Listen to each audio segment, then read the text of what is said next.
여섯째 천사가 나팔을 불매 내가 들으니 하나님 앞 금제단 네 뿔에서 한 음성이 나서 나팔 가진 여섯째 천사에게 말하기를 큰 강 유브라데에 결박한 네 천사를 놓아주라 하매 네 천사가 놓였으니 그들은 그 년월 일시에 이르러 사람 10분의 1을 죽이기로 준비된 자들이더라. 마병대의 수는 2만만이니 내가 그들의 수를 들었노라. 이 같은 환상 가운데 그 말들과 그 위에 탄 자들을 보니 불빛과 자줏빛과 유황빛 호심경이 있고 또 말들의 머리는 사자 머리 같고 그 입에서는 불과 연기와 유황이 나오더라. 이 세 재앙 곧 자기들의 입에서 나오는 불과 연기와 유황으로 말미암아 사람 3분의 1이 죽임을 당하니라. 이 말들의 힘은 입과 꼬리에 있으니 꼬리는 뱀 같고 또 꼬리에 머리가 있어 이것으로 해하더라. 이 재앙에 죽지 않고 남은 사람들은 손으로 행한 일을 회개하지 아니하고 오히려 여러 귀신과 또는 보거나 듣거나 다니거나 하지 못하는 금, 은, 동과 목석의 우상에게 절하고 같이 읽습니다. 또 그 살인과 복술과 음행과 도둑질을 회개하지 아니하더라. 아멘. 디모데후서 3장에 보면 하나님께서 우리에게 성경을 주신 이유가 크게 두 가지가 나와 있습니다. 하나는 우리에게 구원에 이르게 하는 지혜를 얻게 하기 위함이다. 이렇게 말씀하거든요. 그러니까 성경을 주신 첫 번째 목적은 우리에게 구원을 얻게 하기 위함이라는 거예요. 그래서 우리가 구원을 얻으려면 성경을 가까이 해야 합니다. 그 성경을 가까이 할 때 우리는 구원을 받을 수가 있는 거죠. 그 다음에 두 번째는 성경을 주신 이유가 뭐라고 했냐면 이미 구원을 받은 사람들이 온전해지는 거라 그랬어요. 온전해지는 거. 이거를 성화라고 말합니다. 성화. 그러니까 성화라고 하는 것은 그리스도를 닮아가는 거죠. 그리스도를 닮아가게 하기 위해서 우리에게 성경을 주었다는 거예요. 그런데 그리스도를 닮아가도록 성경을 주었는데 그 성경이 성화로 이끌기 위해서 어떤 일을 하느냐면 교훈과 책망과 바르게 함과 의로 교육하기에 유익하다 그랬거든요. 성경은 우리에게 교훈을 줍니다. 그래서 교훈을 통하여 성화로 이끌어가는 거죠. 어떤 때는 우리에게 책망을 해요. 책망을 통하여 또 성화로 가는 거예요. 그 다음에 우리를 바르게 합니다. 우리의 생각과 행실을 바르게 세워주고 또한 의로운 삶을 살도록 합니다. 이런 과정들을 통하여서 우리를 성화로 이끌어가는 것이죠. 이 중에서 책망이라고 하는 것이 있다는 걸 아셔야 됩니다. 성경은 우리에게 책망을 통하여 성화로 이끌어간다 그 말이죠. 요한계시록은 우리에게 구원을 주기도 하지만 구원받은 성도들을 성화로 이끌어가는 성경인데 특별히 책망이라고 하는 걸 통하여서 성화로 가게 하는 거예요. 그러니까 7교회 편지 보낸 내용들도 책망의 내용이고 그 다음에 심판이 있다는 메시지를 계속 주는 이유도 책망이거든요. 그래서 우리는 이 계시록을 접하면서 우리의 신앙이 어떤 부분에서 책망을 받는다라고 보아야 되고 물론 책망만이 아니라 소망을 주는 메시지도 굉장히 많습니다만은 그걸 통하여 내 신앙을 점검하고 주님께로 더 가까이 가야 된다. 이렇게 깨달아야 된단 말입니다. 그런 맥락에서 심판의 메시지가 있는 겁니다. 이 심판의 내용들을 통하여서 우리를 성화의 신앙으로 가도록 이끌어 간단 말이에요. 자, 지금 우리는 지금 심판의 내용이 어디로 가고 있느냐면 일곱 인 재앙이 끝났고 그 다음에 두 번째로 일곱 나팔 재앙으로 가고 있어요. 그런데 8장에서는 일곱 나팔 중에 4번의 나팔의 재앙이 있었고 9장으로 넘어오면 5번째와 6번째 재앙이 있는 겁니다. 지난주에 5번째 봤고 오늘은 6번째 재앙으로 가보도록 하겠습니다. 자, 13절부터 먼저 볼까요? 여섯째 천사가 나팔을 불매. 6번째 나팔 재앙이죠. 내가 들으니 하나님 곧 금제단 4뿔에서 한 음성이 나더라. 이렇게 나와 있습니다. 금제단 넷불, 이게 이제 성막으로 본다면 분향단을 말하는 겁니다. 분향단. 이 분향단은 어떤 분향단이냐면 하나님 나라에 있는 분향단인데요. 이 말씀을 여러분 이해하기 위해서 우리가 앞에서 봤던 계시록 6장의 말씀 보면은 9절부터 10절을 한번 가보실래요? 좀 앞으로 넘겨서 6장 9절 10절 보시면 다섯째 인을 떼실 때에 내가 보니 하나님의 말씀과 그들이 가진 증거로 말미암아 죽임을 당한 영혼들이 제단 아래에 있어. 여기 제단이 이제 분향단을 말하는 거거든요. 큰 소리로 불러 이르되 거룩하고 참되신 대주제요 땅에 거하는 자들을 심판하여 우리 피를 갚아주지 아니하시기를 어느 때까지 하시려 하나이까. 그러니까 하나님 나라에 어떤 제단이 있는데 그 제단 밑에서 순교를 당한 성도들이, 순교를 당하여 하나님 나라에 간 성도들이 하나님께 기도하더라는 거예요. 우리 앞에서 여러 번 배웠습니다마는 분향단은 기도를 의미한다고 했지 않습니까? 성도가 기도하는 것을 천사가 그걸 모아서 하나님 나라의 향으로 가져간다 그랬잖아요.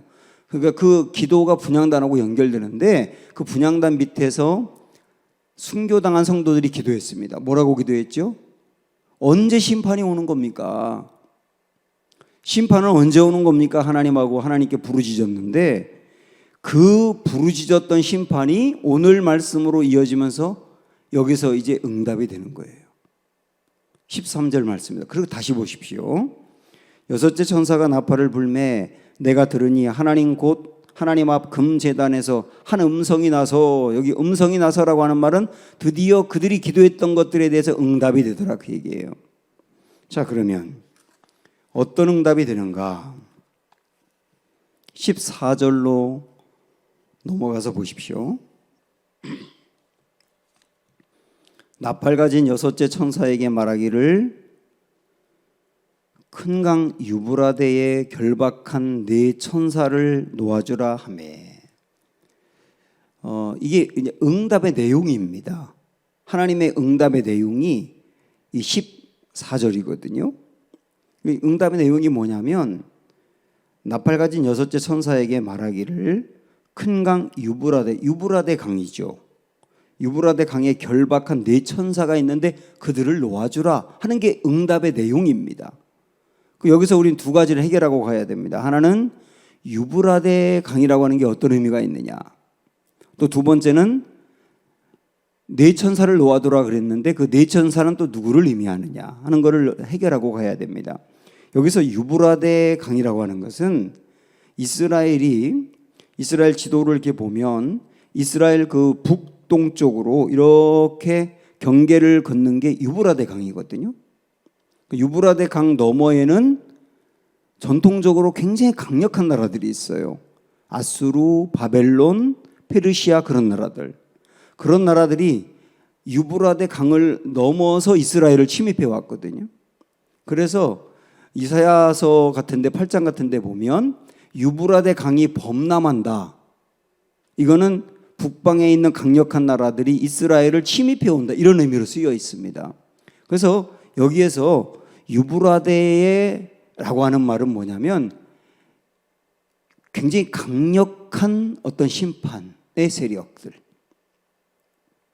이 심판의 세력들이 오면 마치 유브라데 너머에 있는 강력한 나라들이 이스라엘을 침입해 오는 것처럼 강력한 심판이 몰려온다는 거예요. 유브라데의 의미는 강력한 심판. 그런데 그 강력한 심판을 할 이들이 누구냐면 네 천사라고 되어 있습니다. 여기서 말하는 네 천사는 누구냐? 근데 네 천사가 결박이 되어 있다고 되어 있네요. 여기 보면 결박이 되어 있다 그랬는데 여기서 말하는 네 천사는 앞에 7장 1절로 한번 여러분 가보세요. 자, 7장 1절. 이 일 후에 내가 네 천사가 땅 네 모퉁이에 선 것을 보니 땅의 사방의 바람을 붙잡아 바람으로 하여금 땅에나 바다에나 각종 나무에 불지 못하게 하더라. 이렇게 나와 있습니다. 여기 보면 네 천사가 나와 있는데 이 네 천사는 뭐냐면 땅 사방에 붙어서 뭔가 붙잡고 있다는 겁니다. 붙잡고 있으면서 땅과 바다를 움직이는 어떤 세력처럼 이렇게 보여지고 있는 거거든요. 그래서 이들이 뭔가 붙잡고 있는데 이걸 놓으면 심판이 이루어진다는 개념이거든요. 바로 요 네 천사가 7장 1절에 있는 네 천사가 오늘 14절에서 말하는 그 네 천사예요.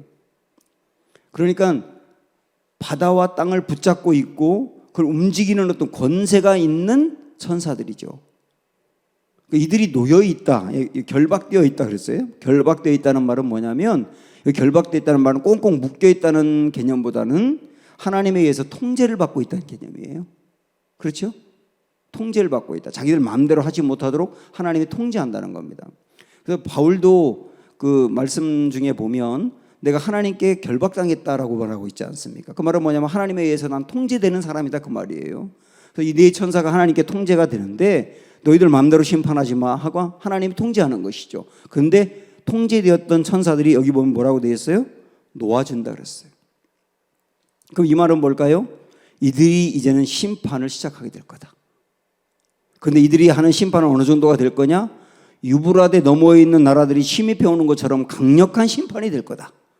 이게 성도들의 기도에 대한 응답이란 말입니다. 자, 그러면 그 다음에 이제 15절로 가면 그러면 어떤 굉장히 강력한 심판이라 그랬는데 어떤 심판일까 하는 것을 15절에서 보여주고 있습니다. 네 천사가 놓였으니 풀렸습니다. 그들은 그 년, 월, 일시에 년, 월, 일시 이 말은 뭐냐면 하나님의 때죠. 하나님의 때, 특별히 하나님의 심판의 때. 하나님의 심판의 때가 딱 되었거든요, 지금. 그때 이르러 사람 3분의 1을 죽이기로 준비된 자들이더라. 이렇게 되어 있어요. 3분의 1을 죽인다는 겁니다. 그러니까 이 심판은 여섯 번째 나팔을 불었을 때 심판은 사람 3분의 1을 죽이는 심판이에요. 엄청난 거죠. 엄청난 거. 아까 앞에서 우리가 봤던 인재앙에서는 4분의 1을 해야 하는 그 심판이었는데 이제 이 나팔 심판으로 오면서 3분의 1로 더 강력해진 것을 볼 수 있습니다. 자, 그러고 보면 지금까지 예수님 이후에 지금까지 역사를 우리는 종말이라고 본다고 했지 않습니까? 지금까지 역사에서 지구의 3분의 1의 사람을 해한 일들은 없었어요.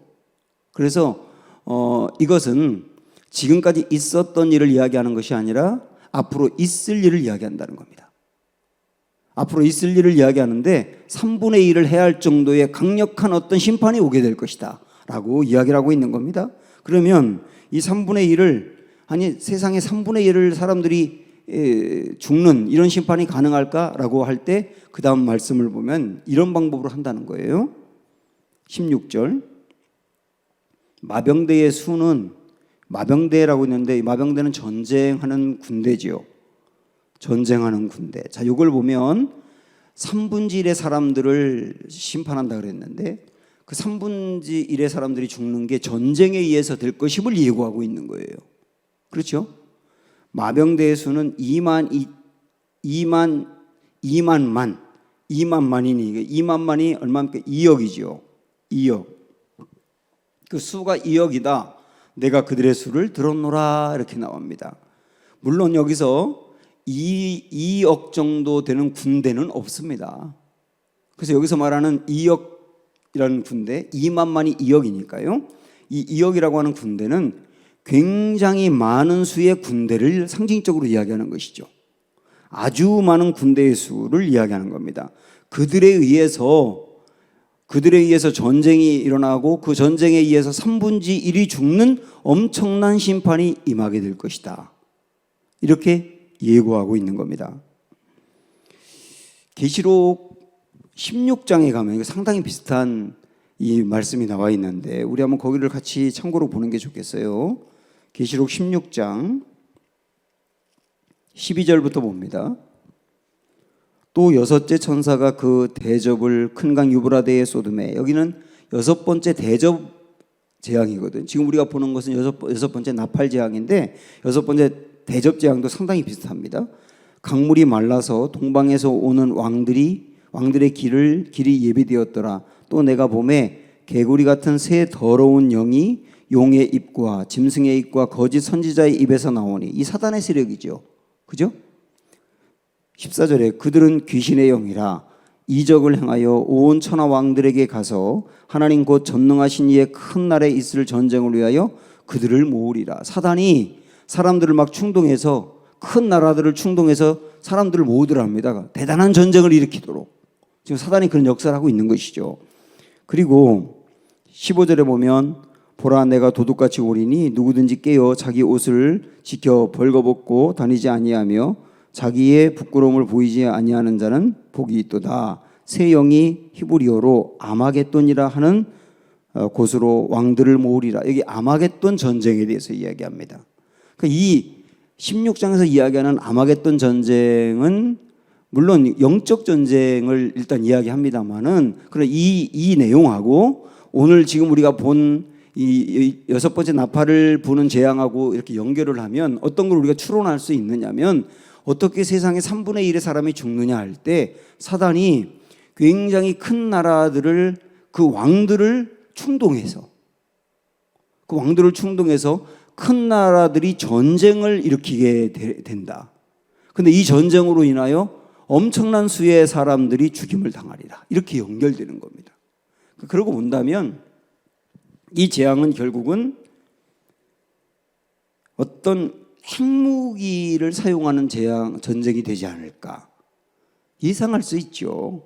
한 나라가 핵무기를 쏘면 핵무기를 받은 나라는 가만히 있지 않고 또 쏘게 되고, 그 쏜 나라도 받는 나라도 다 멸망을 받게 되는 어떤 이런 형태의 전쟁이 될 것이 틀림없다는 거예요. 이런 전쟁으로 3분의 1의 사람들이 이 땅에서 심판을 받게 되리라. 이렇게 연결되는 겁니다. 이건 지금까지 있는 전쟁은 아니었고 앞으로 올 전쟁을 미리 예고하는 겁니다. 그래서 어떤 사람들은 이 부분을 어떤 3차 대전 뭐 이렇게 예측을 하고도 하는데 뭐 틀렸다고 보질 않아요. 그래서 이런 전쟁이 될 것을 예고하고 있는 말씀이기 때문에 17절, 18절로 가서 보면 이게 더 확연해집니다. 보세요. 17절, 이 같은 환상 가운데 그 말들과 그 위에 탄 자들을 보니, 말들과 그 위에 탄 자는 전쟁하는 자들이죠. 불빛과 자줏빛과 유황빛 호신경이 있고, 또 말들의 머리는 사자 머리 같고 강력하다는 겁니다. 이 전쟁하는 이들이 굉장히 강력하다. 그리고 그 입에서는 불과 연기와 유황이 나오더라 그랬습니다.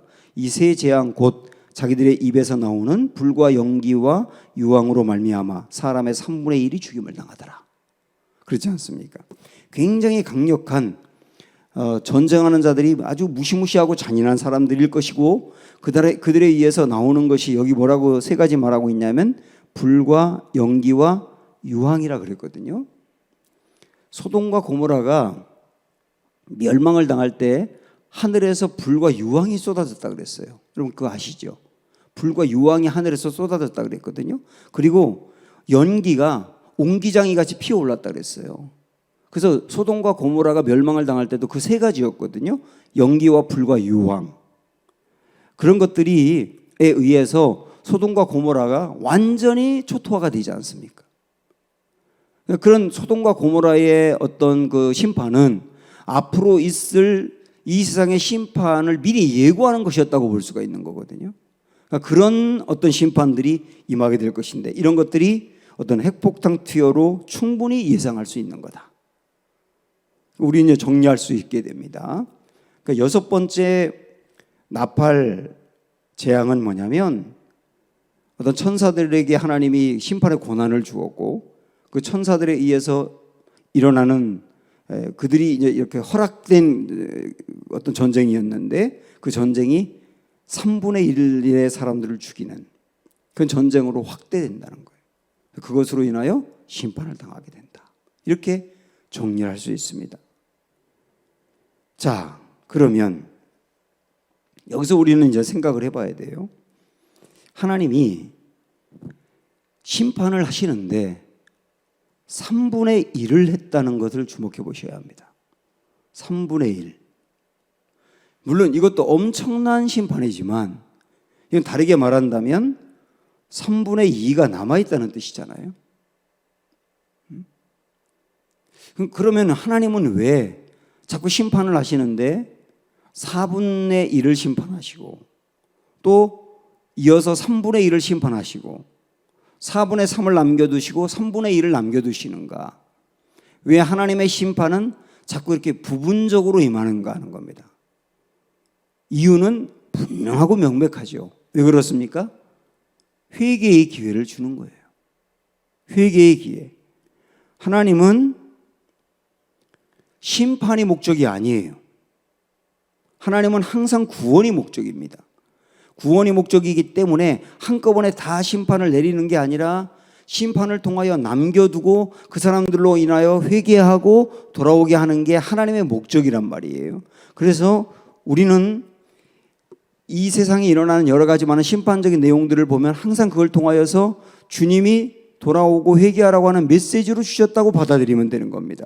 그런데 이런 목적으로 이제 하나님이 심판을 주었는데 그런데 사람들이 어떻게 하는가? 보세요. 20절, 21절 보시면 이 재앙에 죽지 않고 남은 사람들, 이게 누굽니까? 3분의 2의 사람들이죠.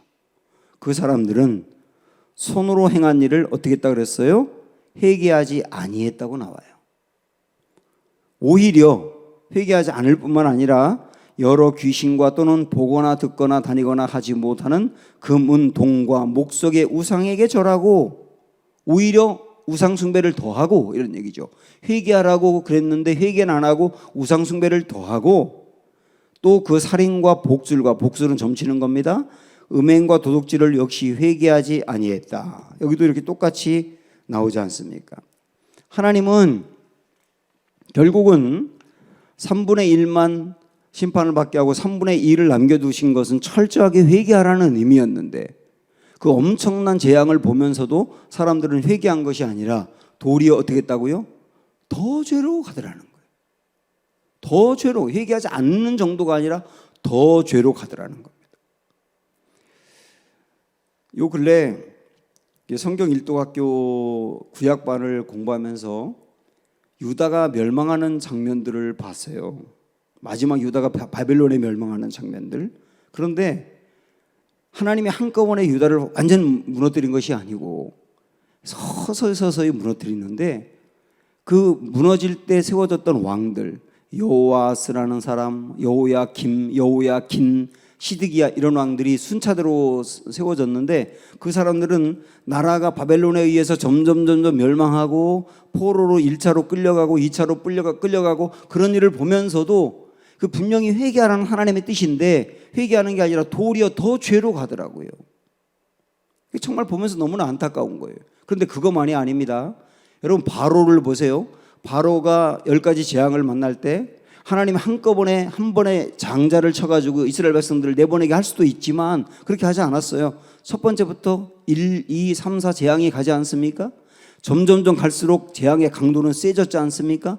그런데도 바로는 회개하는 것 같다가 다시 안 하고 회개하는 것 같다 다시 안 하고 그러지 않습니까? 결국은 장자의 재앙을 만나고 나서야 손을 들잖아요.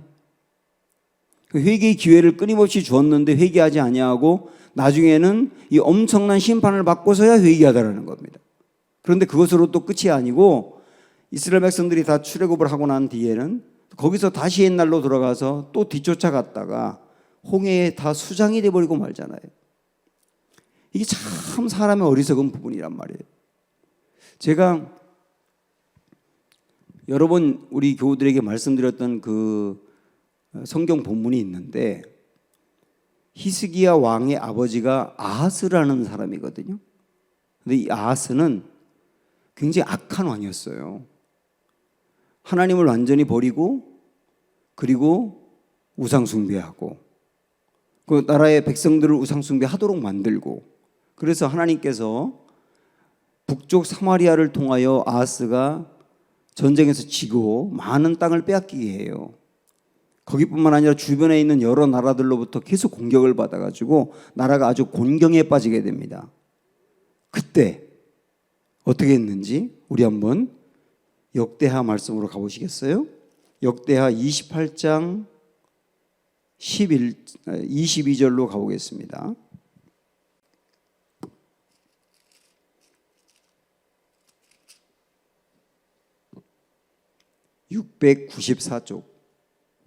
694쪽 역대하 28장 22절 말씀. 자, 같이 볼까요? 이 아하스 왕이 공고할 때에 더욱 여호와께 범죄하여. 이 아하스 왕이 공고할 때 그 말은 사방에서 얻어터지면서 정신없고 나라 빼앗기고 백성들 포로로 잡혀가고 죽임을 당하고 나라가 대단히 위태로워진 이 상황에서 이걸 공고했다고 표현하거든요.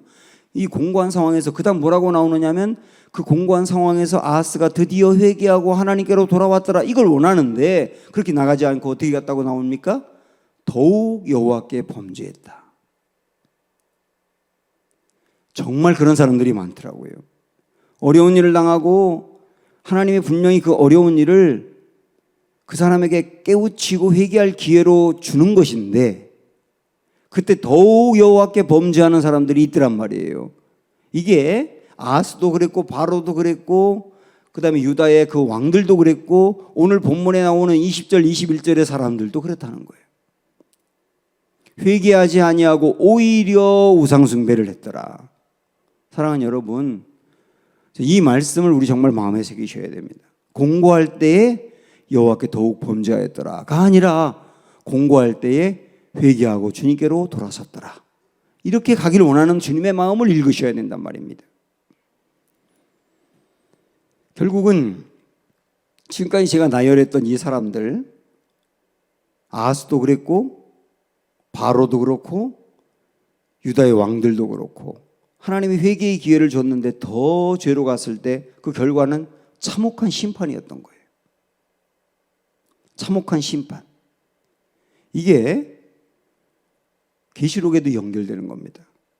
회개로 갔어야 될 백성들이 회개로 가지 않았기 때문에 결국은 더 큰 심판으로 갈 수밖에 없는 것이다 라고 하는 것을 이야기하고 있는 겁니다. 지금 이 편지는 이 요한계시록의 이 말씀은 편지지 않습니까? 이 편지는 누구에게 썼느냐? 예수님을 안 믿는 사람에게 썼느냐? 아니요. 7 교회에 쓴 거예요. 7 교회의 성도들에게 쓴 말씀이라고요. 그러니까 이 계시록에 있는 말씀은 믿지 않는 사람들을 대상으로 준 말씀이 아니라 이미 교회를 다니는 성도들에게 준 말씀이란 말입니다. 성도들에게 이 말씀을 주면서 회개에 대해서 말씀하는 것은 그런 겁니다. 이 요한계시록의 말씀을 받고 있는 성도들은 수많은 박해를 받아서 흔들리고 있는데 그들에게 여러분 흔들리지 마십시오. 반드시 여러분은 구원받는 하나님의 백성이 될 겁니다 라고 하는 강력한 소망도 주기도 하지만 이미 상당히 흔들리고 있고 배교의 길에 들어서고 있는 사람들에게 회개하고 돌아서라. 그렇지 않으면 더 큰 심판이 있다라고 하는 것을 경고하는 의미도 있단 말입니다. 그러니까 교인들에게 준 말씀이다라고 생각하면서 우리가 받으셔야 된다고요. 회개를 우리 예수님께서도 아주 강력하게 외치셨는데 여기 예수님 하셨던 말씀 중에 제가 마태복음 11장 20절에 있는 말씀을 한번 읽어드릴게요. 예수께서 권능을 가장 많이 행하신 고울들이 회개하지 아니하므로 그때에 책망하셨다 이렇게 나와요. 여러분 잘 생각을 해보십시오. 다시 한번 읽어드릴게요. 예수께서 권능을 가장 많이 행하신 고울들이 회개하지 않았다. 그래서 그때에 하나님이 책망하셨답니다. 권능을 가장 많이 베푼 고울이라고 하는 의미는 하나님의 은혜를, 예수님의 은혜를 가장 많이 받은 사람들이죠. 그런데 그들이 회개하지 않았다. 그들이 회개하지 않아서 하나님은 더 책망하셨다. 이런 말씀이지 않습니까? 호세아서에 있는 말씀을 보면 호세아서 9장 17절 한번 들어보세요. 그들이 듣지 아니함으로 내 하나님이 그들을 버리시리니. 회개의 기회를 끊임없이 주는데도 듣지 않으니 하나님 버리신다 이런 얘기잖아요. 11장 7절에 보면 내 백성이 끝끝내 내게서 물러가나니 비록 그들을 불러 위에 계신 이에게로 돌아오라 할지라도 일어나는 자가 하나도 없도다. 그렇게 회개를 외치는데도 돌아오는 자가 없도다 하고 한탄하는 겁니다. 물론 호세아서의 말씀은 버린다라고 말씀하지만 버린다는 데 의미를 두는 건 아닙니다. 너희 버릴 거야 라고 함으로 돌아오게 하는 거죠. 버릴 거야라고 하는 말을 듣고 정신 차리고 돌아오라고 하는 의미죠. 그래서 이 호세아서에서는 돌아오지 않는 백성들에게도 끊임없이 기회를 주는 거예요. 그런데 성경을 종합적으로 보면 끊임없이 기회를 주지만 회개의 기회를 그렇게 주는데도 회개하지 않을 때는 마지막에는 아주 참혹한 심판이 있다고 하는 것을 이야기하고 있는 겁니다. 우리는 거기까지 볼 수 있어야 되는 거예요. 이게 성경을 종합적으로 보는 거거든요. 그래서 그렇게 본다면 우리 마음에 죄를 짓고 난 뒤에 회개하는 마음이 생기는 것은 은혜입니다. 내가 지은 죄에 대해서 깨달아지는 것도 은혜고, 그 다음에 깨달아지고 난 다음에 죄 때문에 괴로움이 생기는 것도 은혜고, 괴로움이 생기고 난 다음에 회개하는 것도 은혜예요. 왜냐하면 이거 성령이 역사하고 있는 증거거든요. 그러지 않고서는 우리는 회개할 수가 없는 거예요. 그 회개가 우리에게도 끊임없이 성령님이 계시기 때문에 우리에게 회개를 움직이면서 말씀하시는데, 여러분 회개할 때 이게 진짜 부흥이 일어나는 겁니다. 심령의 부흥, 그리고 눈에 보이는 부흥. 옛날 우리나라 선교 초창기에 이 교회가 굉장히 크게 부흥했지 않습니까? 근데 이 부흥은 회개를 통한 부흥이었어요. 회개를 통한 부흥. 단순히 이 회개가 어느 회개냐면 남을 미워하거나 질투한 그런 것들을 회개하는 정도가 아니라, 여러분 깜짝 놀랄 회개를 했어요. 사람들이 공개적으로. 어떤 회개를 했느냐면 남의 물건을 도둑질한 거, 그리고 사람을 죽인 살인, 그리고 강간, 이런 걸 회개했어요. 실제로 공개적으로.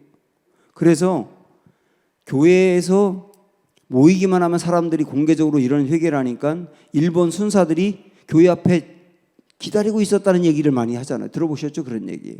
왜냐하면 거기서 공개적으로 회개하고 나 사람 죽였습니다. 그 사람 잡아가는 거예요.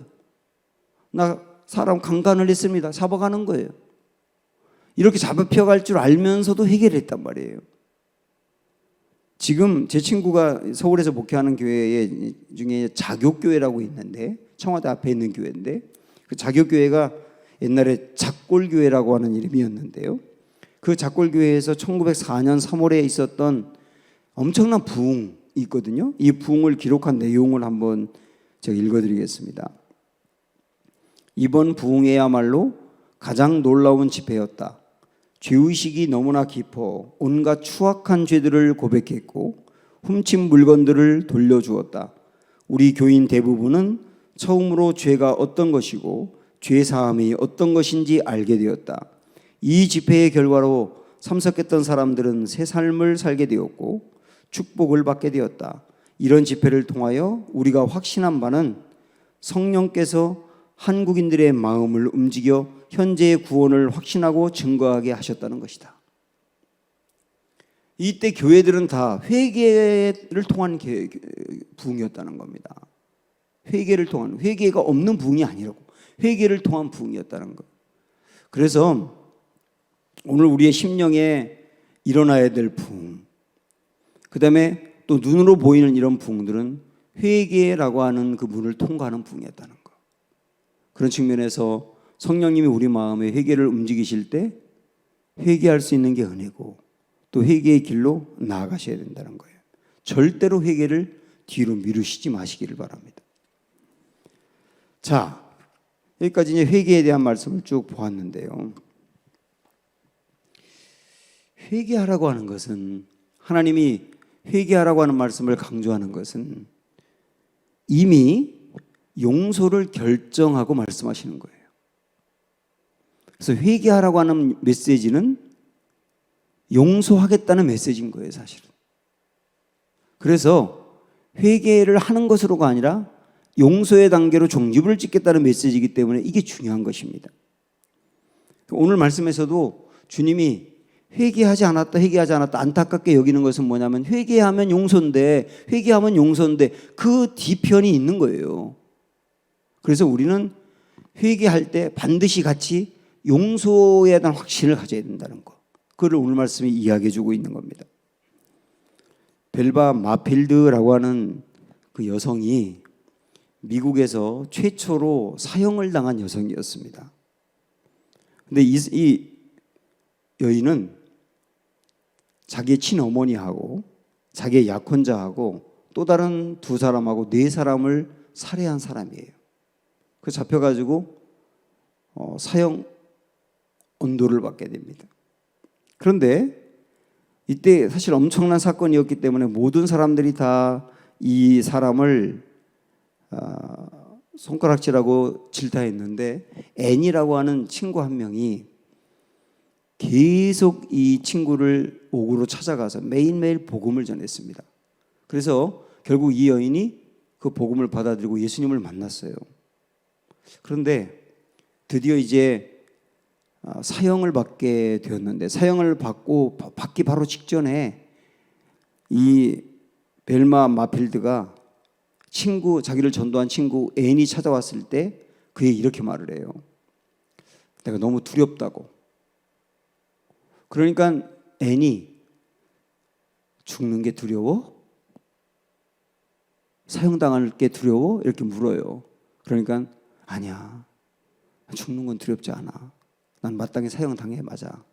근데 내가 정말 두려운 거는 주님이 나를 받아줄까? 그게 두려운 거야. 다른 것도 아니라 내가 무려 4사람을 죽였잖아. 4사람을 죽인 나를 어떻게 받아주겠어? 그것 때문에 지옥에 갈 것이 정말 두렵다는 거예요. 그때 이 앤이 이 벨마에게 이렇게 몇 가지 질문을 합니다. 벨마, 너 바닷가를 걸어본 적이 있지?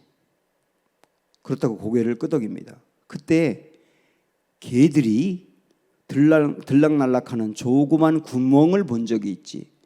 여러분도 보셨잖아요. 개들이 들락날락하는 거 조그만 구멍이 보이잖아요. 봤다고 그렇게 말을 합니다. 그 다음에 그러면 바닷가 아이들이 모래성을 쌓기 위해서 파놓은 구멍을 본 적이 있지. 그것도 본 적이 있다 그래요. 그 구멍은 개들이 왔다 갔다 하는 구멍보다 더 큰 구멍이잖아요. 그 다음에는 그러면 수로를 넓히기 위해서 기중기로 바닷속 깊이 커다란 구멍을 뚫어 놓은 것을 본 적이 있니? 그걸 본 적이 있대. 그럼 굉장히 큰 구멍이잖아요. 다 본 적이 있다고 말하니까 그 다음에 이렇게 말합니다. 벨마, 너는 아주 작은 구멍, 조금 큰 구멍, 아주 커다란 구멍을 모두 보았지. 그런데 그 구멍들은 밀물이 밀려오면 어떻게 되지? 구멍들은 똑같이 없어지고 말아. 그것과 마찬가지로 죄가 아무리 커다랗고 무겁다고 해도 진실한 마음으로 회개를 한다면 예수님의 보혈로 인해서 작든 조금 크든 아주 크든 똑같이 사라지는 거야. 그 말에 이 벨마는 자기 4사람이나 죽인 그 죄마저도 예수님의 십자가로 덮어줄 수 있다는 것을 확신하면서 기쁜 마음으로 사실 사형을 당하거든요. 사랑하는 여러분, 주님이 우리에게 끊임없이 회개의 메시지를 주시는 것은, 회개할 마음을 주시는 것은 다시 말씀드리지만 용서가 있다는 걸 전제하고 하시는 거다. 다시 말한다면 용서라고 하는 것을 이미 준비해 놓고 그 용서를 얻도록 하기 위해서 회개를 말씀하시는 거다. 올 한 해 우리가 죄에 넘어질 수는 있지만 매 순간순간마다 우리 주님이 우리 성령님을 통하여 주시는 회개의 마음을 잘 받아들이셔서 정말 회개함으로 말미암아 심판으로 가는 것이 아니라 용서와 구원으로 가는 은혜가 우리에게 넘치기를 간절히 축원합니다. 기도하겠습니다. 자, 오늘 우리에게 주신 말씀 마음에 새기면서 이 시간 합심하여 통성으로 다 같이 기도하겠습니다. 기도합니다. 주 하나님 아버지, 오늘도 우리에게 계신